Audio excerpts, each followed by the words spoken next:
Attempts to find Arab-Israeli common ground on banning weapons of mass destruction from the Mideast have failed, and high-profile talks on the issue have been called off, diplomats said Saturday.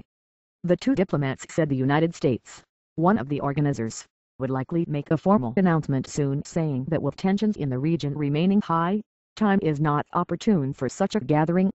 The diplomats spoke on condition of anonymity because they were not authorized to divulge the cancellation ahead of the formal announcement. The meeting, to be held in Helsinki, Finland, by year's end, was on shaky ground since it was agreed to in 2010 by the 189 member nations of the Nuclear Non-Proliferation Treaty. Its key sponsors were the US, Russia and Britain, but they said such a meeting was only possible if all countries, especially Israel, agreed to attend. The decision to postpone, if not to scrap it, will cast doubt on the significance of the NPT and its attempts every 5 years to advance non-proliferation. Any new attempt is unlikely until the NPT conference meets again in 2015. Hopes for such a meeting were alive as recently as Tuesday, when Iran joined Arab nations in saying that it planned to attend, leaving Israel as the only undecided country. Iran's announcement came at a Brussels seminar on a Mideast nuclear-free zone also attended by Israel and the Arab countries, and described as largely free of regional tensions.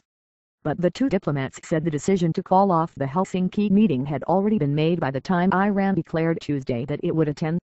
But the decision to give up on staging such a gathering after it was approved by the NPT is more than a reflection of Mideast realities. It also is bound to weaken efforts at future NPT conferences to reconcile clashing visions of disarmament and non-proliferation efforts. Daryl Kimball, head of the Washington-based Arms Control Association, warned that an indefinite cancellation of the long-awaited conference on a Middle Eastern WMD-free zone will only worsen the proliferation risks in the future and undermine the Nuclear Non-Proliferation Treaty. Iran, the Arab nations and most other developing countries say the emphasis should on the U.S. and other nuclear-armed states that are NPT members to disarm.